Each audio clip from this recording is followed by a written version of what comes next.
tun Independence Day a khan police na thok tha mi pui te poin an fak em soi moi na dong ngai tura an ngai ten soi moi na an dong lo tlatin ka hria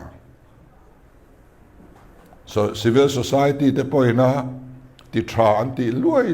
Mizoram dung le wang chia ne khoppa kan nau te thok tha te pon oma medal eng award te mon don ngai te kalo be sia ang dong tlat lo ani chu chuan kariru khoi viau India rama police meritorious service award tam takhi notorious service award in soi chinani fiam thu nan asan enge kan ti chuan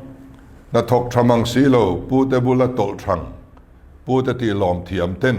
award hi andong le thin a fila na thok soi pui tu nei thalo te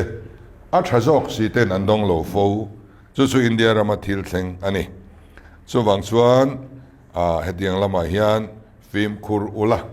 a phu ngei ten zoi moina an non theina turin